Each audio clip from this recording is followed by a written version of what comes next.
어린 아이들을 유심히 좀 관찰하다 보면은 어떤 아이들은 그 한 가지 일에 굉장히 그 몰두하는 이런 모습을 좀 보게 됩니다. 예를 들면은 어떤 아이들은 그 지하철 노선표를 1호선부터 마지막 호선까지 하나도 빼놓지 않고 다 외우는 굉장히 천재적인 재능을 보이기도 하고, 또 어떤 아이는 보니까요 버스 노선표를 다 외우더라고요. 그래서 번호만 얘기하면 그 버스가 어디서부터 어디까지 가는지, 또 지방에 무슨 버스가 있는지까지 다 외우는 아이들을 보기도 합니다. 이런 특성을 보이는 아이들을 보면은 우리가 천재다라고 이야기하지만, 또 다른 한편으로 우리가 좀 점검해 봐야 될 것들은 이렇게 한 가지 일에 몰두하는 아이들이 자폐와 좀 비슷한 유형의 어떤 장애가 되기도 한다는 것입니다. 그것을 이제 아스퍼거 증후군이라고 하는데 굉장히 한 가지 일에만 몰두하는 거예요. 그래서 이런 아이들은 어떤 사람들과의 관계에 있어서 굉장히 어려움을 느낍니다. 그리고 어떤 이 일에 집중하는 것을 넘어서서 집착하는 모습까지 보이게 됩니다. 그래서 굉장히 폐쇄적이고 이런 것들이 사회성이 결여가 되는 이런 모습으로 아이들에게 나타나지요. 근데 요즘 제게 좀 비슷한 증상이 일어나는 것 같습니다. 처음에 제가 심각하게 말씀을 드려서 무슨 일인가 하실지 모르겠지만, 작년부터 계속 여러분에게 우리가 한 해 동안에 나눠야 될 말씀에 대해서 제가 좀 생각하고, 또 올해도 여러분에게 좀 강한 메시지들을 전해야 되겠다. 우리가 이대로 물러날 수만은 없다. 이런 마음을 먹고 우리의 믿음이 진짜 행함으로 좀 삶에서 드러났으면 좋겠다는 간절한 마음을 가지게 되니까 다 그렇게 보이는 거예요. 찬양을 들어도 그런 쪽의 찬양이 은혜가 돼서 계속 제 입술에서는 그런 찬양이 나오게 되고, 말씀을 보아도 자꾸 그런 쪽으로 적용이 되는 겁니다. 제가 지난주에도 새벽기도의 말씀을 통해서 누가복음의 말씀들을 나눴는데, 이 복음서의 말씀들이 저에게는 새롭진 않죠. 맨날 보았던 말씀들이고, 그런데 적용이 꼭 그런 쪽으로 되어지는 겁니다. 하나님의 백성으로 우리가 부름을 받았는데, 그렇다면은 하나님의 백성답게 사는 것은 무엇인가? 구원받은 자로서 우리가 이 땅에서 주어진 삶의 자리에서 어떻게 살아야 하는가? 계속 이런 적용들이 한 주간 계속되었던 것 같습니다. 주중에는 제가 한 무비 클립을 좀 보게 되었는데, 이영표 선수의 간증이었습니다. 여러분 잘 아시죠? 축구 선수 이영표입니다. 굉장히 믿음이 좋으신 집사님이시죠. 근데 이분이 그런 간증을 하시더라고요. 자신이 생각할 때 사명이라는 것은 특별한 사람들만 받는 줄 알았다. 그래서 자신에게도 사람들이 사명이라고 이야기하면은 남들이 가지지 아니하는 특별한 무엇인가가 내게 있고, 또 그것이 내게 사명이다라고 생각했다. 그런데 어느 날 기도하다 보니까 그것이 아니라는 거예요.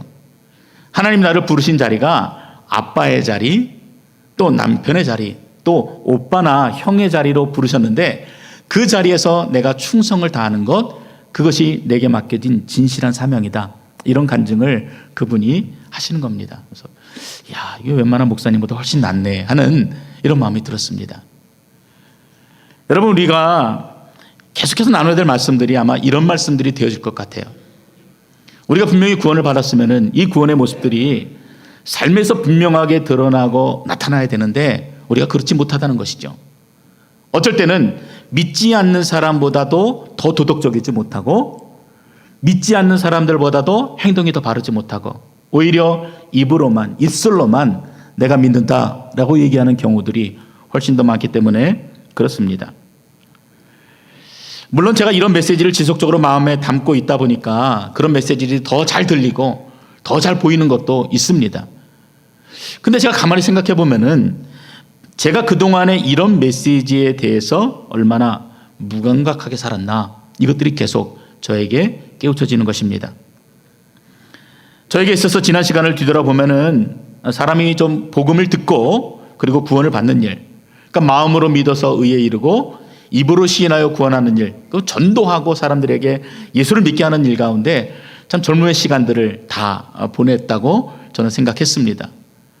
그리고 이제 목회 현장으로 하나님이 부르셔서 교회를 섬기면서 내가 받은 그 구원의 은혜, 구원의 감격들, 이것들이 여러분과 함께 좀 나뉘어지고, 또 이런 확신이 없는 사람들은 또 그런 마음을 가질 수 있도록 여러분들에게 말씀도 전하고 또 그 구원의 감격도 함께 나누고 했습니다. 그런데 가만히 생각해 보면은요, 구원받은 자의 삶에 대해서는 그렇게 디테일하게 나누지를 못했던 것 같아요. 여러분 그렇게 살아야 됩니다. 이랬지 구체적으로 우리가 이럽시다. 저부터 하겠습니다. 여러분 같이 갑시다. 이런 결단과 헌신이 우리에게 많이 부족했던 것이 사실입니다. 우리가 구원받았다고 하는 것은 그것이 우리에게 시작이지요. 출발점입니다. 구원받은 것으로 모든 것이 종결되어지고 완성되어진 것이 아니라 이미 우리가 하나님의 백성이 되었다는 것은 이제 우리가 하나님의 백성답게 살아야 될 분명한 책임과 의무가 우리에게 있다는 것을 의미합니다. 그래서 하나님 앞에 거룩한 산 제물로 우리 자신을 드린다는 것은 나를 부르신 그 삶의 자리에서 내가 분명하게 그리고 확실하게 크리스찬의 모습을 드러내는 것입니다. 입술로만 드러내는 것이 아니라 나의 삶의 모습으로 본이 되어지는 것이죠. 예전에는 사람들이 교회 올 때요, 교회 먼저 왔어요. 그래서 교회가 오게 되면은 예수님에 대해서 소개도 하고 그리고 또 예수님에 대해서 더 알 수 있도록 많은 또 성경 공부 프로그램들을 그들에게 제공합니다. 근데 요즘에는 교회 가자 그러면 갑니까? 잘 안 갑니다. 오히려 크리스찬들의 삶의 모습을 보고 도전을 받아서 이런 마음을 먹게 돼요. 아, 그래. 당신이 믿는 하나님이라면은 나도 한번 좀 믿어보고 싶다. 이런 사람들이 다니는 교회라고 하면은 나도 한번 다녀보고 싶다. 이런 마음 가운데 교회로 연결이 되어지게 됩니다. 근데 그런 일이 극히 드물지요. 어렵지요. 그래서 올 한 해 시작하면서 우리가 조금 더 우리가 정확하고 분명하게 레디컬하게 우리 스스로에 대해서 조금 더 엄격하게 우리가 신앙생활을 하자. 여러분들에게 말씀을 드리고 나누었던 것입니다. 그래서 구체적으로 어떻게 사는 것이 레디컬한 것인가? 어떻게 사는 것이 천국 백성답게 사는 것인가? 이것들을 계속해서 여러분과 살펴보고자 합니다. 오늘 본문에도 보면은요. 그래서 바울 사도가 이 3절부터 시작해서 마지막 절까지 계속해서 이 땅에서 천국 백성으로 어떻게 살아야 되는지, 믿음의 사람들이 어떻게 살아야 되는지 그 구체적인 삶의 모습들을 설명하고 있습니다. 두 가지로 구분해 볼 수 있는데 13절부터는 교회 안에서 어떻게 그 일들을 드러내고 나타내는지, 그리고 14절부터는 그리고 마지막 절까지는 하나님 세상 속에서 어떻게 그 일들을 적용해 나갈 수 있는지에 대해서 구분해서 설명합니다. 오늘 우리가 본문을 짧게 읽어봤죠. 근데 12장을 여러분 나중에 천천히 좀 읽어보세요. 읽어보시면은 우리가 정말 바라봐야 될 많은 내용들이 그 안에 담겨져 있습니다. 서로를 돌아보는 일, 그리고 마지막에는 원수를 대적하고 싸워서 승리하는 일까지 우리가 이 땅에서 행해야 될, 분명히 그렇게 살아야 될 많은 내용들이 나와 있습니다. 그래서 오늘은 각각 그 믿음의 분량대로 지혜롭게 하는 것, 3절의 말씀이지요. 그 말씀이 무엇인지를 우리가 중심을 가지고 좀 자세히 살펴보고자 합니다. 각각 믿음의 분량대로 지혜롭게 생각하라. 여러분 이 말씀이 부담스러우십니까? 믿음의 분량대로 이러면은요 별로 부담스럽지 않습니다. 생각하라. 당연히 부담스럽지 않습니다. 그런데 그 중간에 있는 단어 지혜롭게 하라라고 하는 이 단어 앞에서는 우리가 조금 부담을 느끼게 됩니다. 머뭇거리죠. 봉사하십시오. 이러면 여러분 봉사 잘하죠. 우리가 얼마나 잘 섬깁니까? 그런데 지혜롭게 봉사하십시오. 그러면은요 마음에 뭔가 덜컥 부담감이 느껴집니다. 안내로 섬겨주세요. 그러면 여러분 나와서 잘 섬겨주십니다. 그런데 지혜롭게 안내하십시오. 제가 여러분에게 이렇게 말씀드리면은 아마 모든 분들이 거절하실지도 모르겠습니다. 그러나 이 지혜롭게라고 하는 말에는요 때에 맞게, 대상에 맞게, 목적에 맞게 이런 의미들이 이 단어 안에 담겨져 있습니다. 지난 금요일부터 재직 세미나가 있었는데 이제 오늘까지 그 일이 있게 되죠. 근데 이 재직 세미나에서 있었던 내용을 좀 빌리자면은 교회 처음 이제 어떤 분이 나오시게 되면은 우리는 친밀감에서 그분에게 질문을 하게 됩니다. 아, 교회 처음 나오셨나 봐요. 가족 관계는 어떻게 되세요? 직업은 있으세요? 결혼하셨어요? 이런저런 질문을 하게 됩니다. 근데 막상 그 질문을 받는 대상은 그 질문들이 얼마나 부담스러운지 몰라요.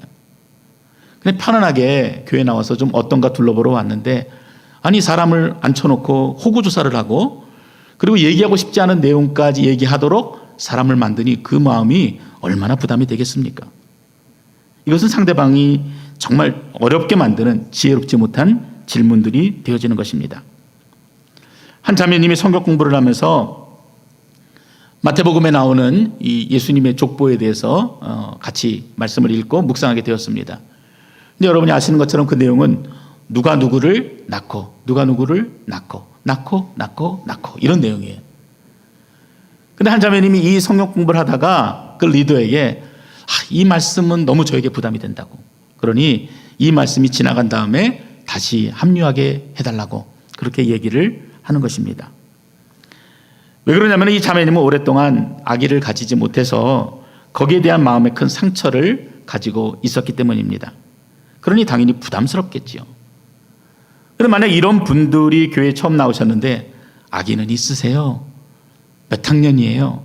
만약 이런 질문을 물은다면 그것 또한 지혜롭지 못한 질문이라고 할 수가 있는 것이죠. 이런 질문들은 시간이 좀 더 지나고 또 서로 간의 관계가 조금 더 두텁게 형성이 된 이후에 물을 수 있는 지혜로움인 것입니다. 그러므로 오늘 우리가 각각 그 믿음의 분량대로 지혜롭게 생각한다는 것은 믿는 자로서 어떻게 사는 것이 지혜로운 것인가를 말하고 있다라고 할 수가 있습니다. 오늘 본문 안에서 우리가 먼저 생각해 보고자 하는 지혜는 이것입니다. 우리가 그리스도 안에서 한 몸을 이루고 있다라는 것입니다. 다 아는 이야기예요. 다 알지요. 오랫동안 들었고 너무 많이 들었던 그 말씀입니다.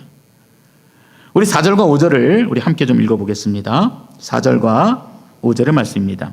우리가 한 몸에 많은 지체를 가졌으나 모든 지체가 같은 기능을 가진 것이 아니니 이와 같이 우리 많은 사람이 그리스도 안에서 한 몸이 되어 서로 지체가 되었느니라.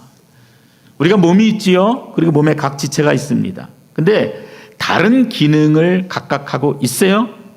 그런데 이 모든 것들을 통틀어서 우리는 한 몸이다라고 이야기합니다.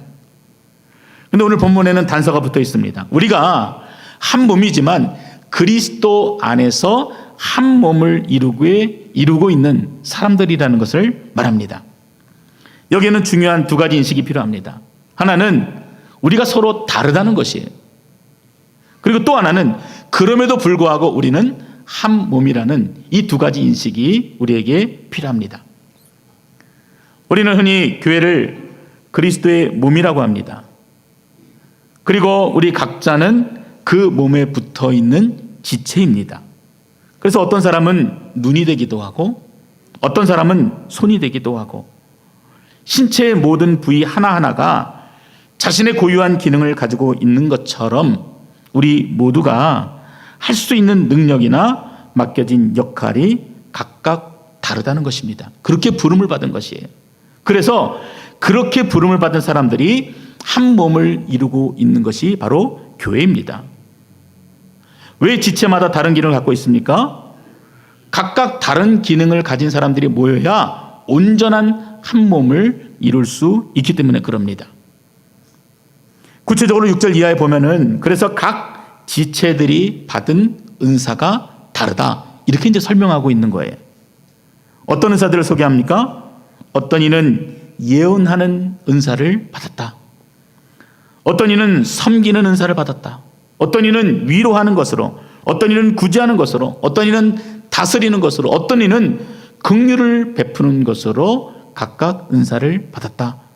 바울이 설명합니다. 우리가 교회 나오면 다 같이 예배드리고 다 같이 찬양하고 다 같이 봉사하고 뭐 이러다 보니까 이 사람이 이 사람 같고 저 사람이 저 사람 같고 다 비슷한 은사와 비슷한 능력을 가지고 있는 것처럼 생각하지만 그렇지 않다라는 것이에요.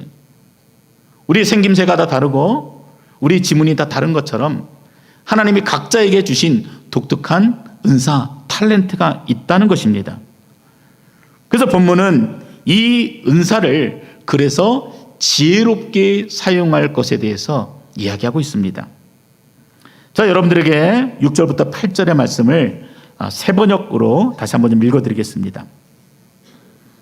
하나님께서 우리에게 주신 은혜를 따라 우리는 저마다 다른 신령한 선물을 가지고 있습니다. 가령 그것이 예언이면 믿음의 정도에 맞게 예언할 것이요, 섬기는 일이면 섬기는 일에 힘써야 합니다. 또 가르치는 사람이면 가르치는 일에, 권면하는 사람은 권면하는 일에 힘쓸 것이요, 나누어 주는 사람은 순수한 마음으로, 그리고 지도하는 사람은 열성으로, 자선을 베푸는 사람은 기쁜 마음으로 해야 합니다. 어떻게 그 일들을 해야 되는지가 그 뒤에 함께 붙어 있어요. 각자에게 은사를 주셨고 그 은사를 각자에게 받은 바대로 우리 삶의 자리에서 우리가 행해야 되는데 어떻게 하는 것이 지혜로운 것인지를 함께 설명하고 있습니다. 제가 한국에 선교단체에 있을 때 한 번은 제가 큰 시험에 빠진 적이 있습니다. 먼저는 제 자신이 너무 부족한 게 느껴졌기 때문에 시험이 되었어요. 할 수 있는 게 아무것도 없는 겁니다. 설교를 잘하는 것도 아니고 찬양을 잘하는 것도 아니고 남들에 비해서 머리가 좋은 것도 아니고 가진 것도 없고 제 자신이 너무 초라한 것이에요.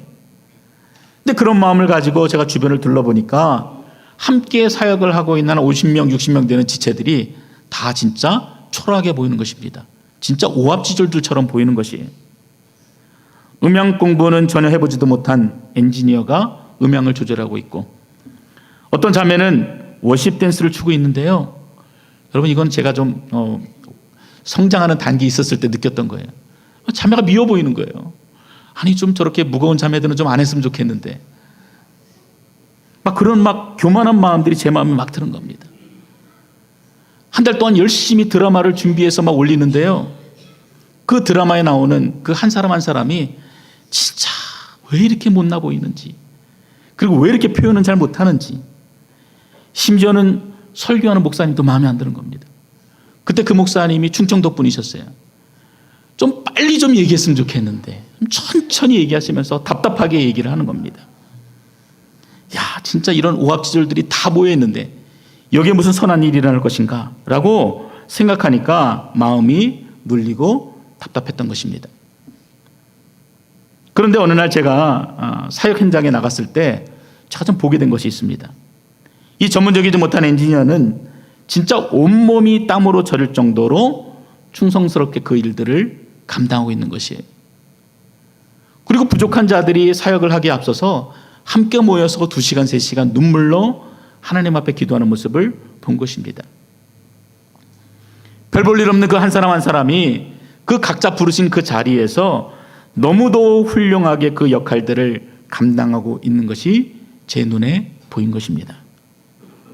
심지어는 그 충청도 목사님도 느리고 답답하지만 정말 진솔한 메시지를 전하기 위해서 매 순간 눈물로 하나님께 간구하고 있는, 두려운 마음으로 그 말씀 앞에 대하고 있는 그 모습들이 제게 읽혀진 것입니다.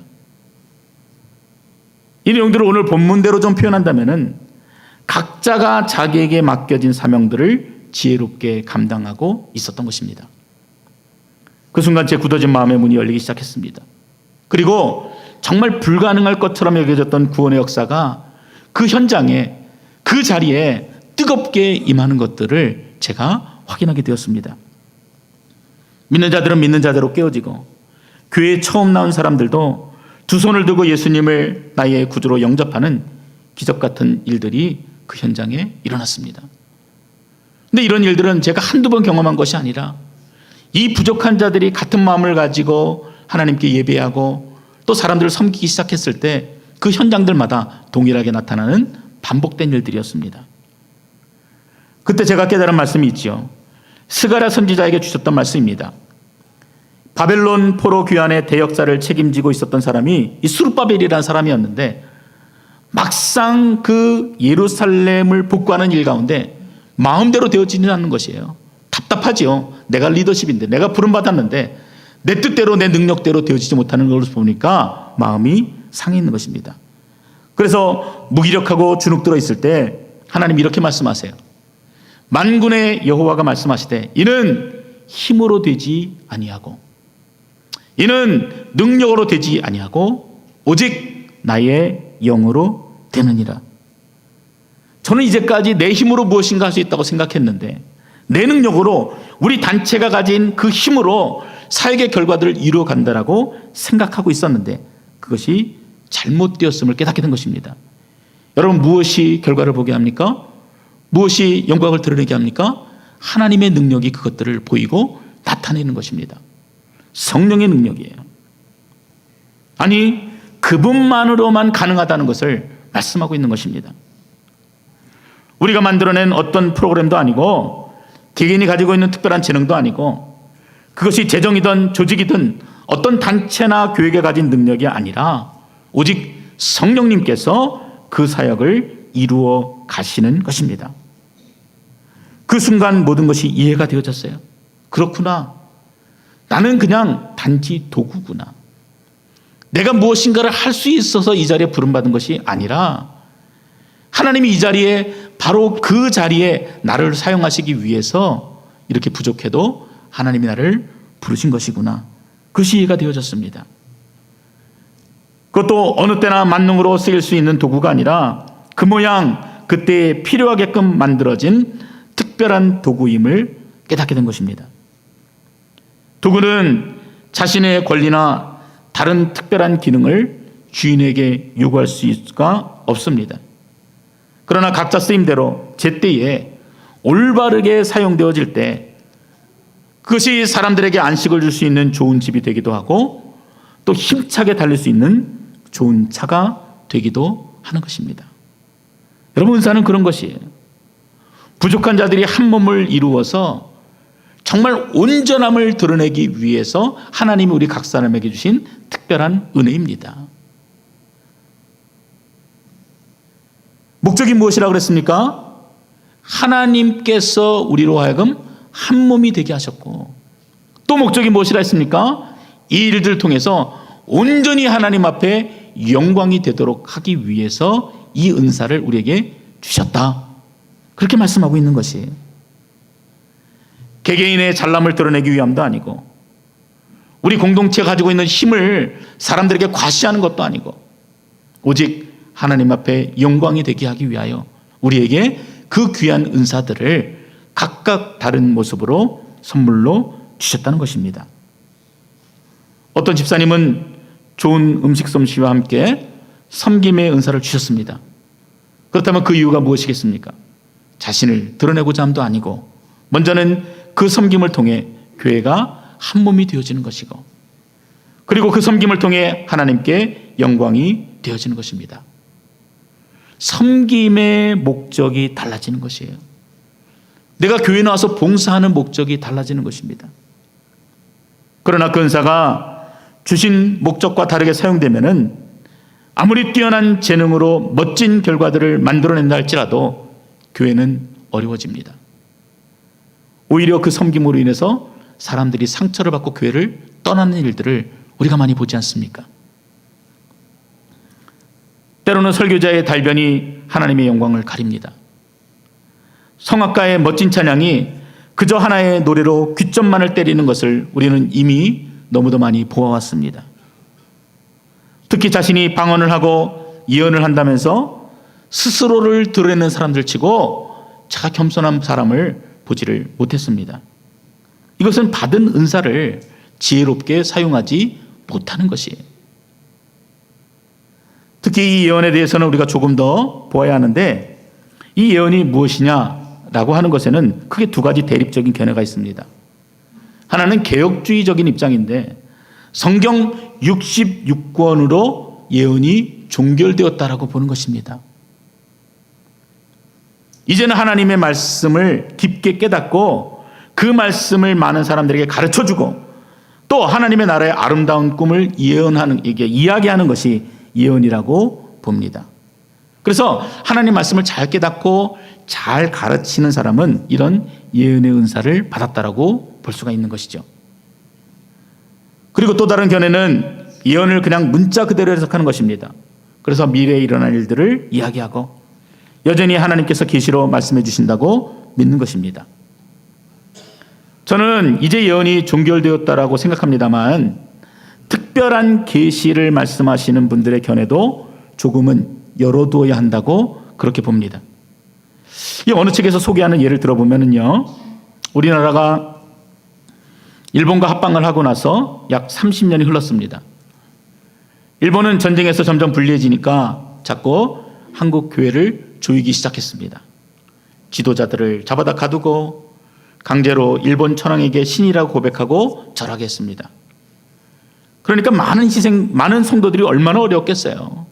정말 눈물로 호소하고 눈물로 고난을 당하던 그런 시기였습니다. 근데 때가 얼마나 급박하니까 하나님이 이 박준관 장로님이라는 분이 계시는데, 이분이 치과 의사고 굉장히 믿음이 투철하신 분이신데, 이분께 어떤 예언의 은사를 주셨습니다. 그래서 하나님이 이분에게 마음에 어떤 감동을 주셨냐면은, 일본 사람들에게 가서 일본이 만일 회개하지 않으면 하나님이 유황불을 비같이 쏟아내려서 이 나라를 멸망시키겠다, 이 말을 전하는 것입니다. 근데 문제가 있었어요. 막상 그 명령대로 하려고 하다 보니까 자신이 일본 말을 하나도 하지를 못하는 것입니다. 그래서 하나님께 또 기도했습니다. 하나님, 일본 말을 잘 할 수 있는 사람을 내게 붙여주십시오. 그리고 나와 함께 가서 이 예언을 하고 기꺼이 죽을 수 있는 사람을 나에게 붙여주십시오. 이렇게 기도했을 때 만나게 해주신 분이 바로 안희숙 사모님이었습니다. 박관준 장로님과 이 안희숙 사모님이 함께 일본 국회의사당에 갔습니다. 그리고 많은 사람들 앞에 외쳤습니다. 너희들이 회개하지 않으면 하나님이 내리시는 유황불에 망한다. 그리고 예견했던 것처럼 이들이 잡혀가서 고진 고난을 당하게 됩니다.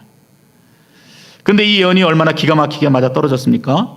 정확히 6년 후에 원자폭탄을 맞은 세계 유일한 나라가 된 것입니다.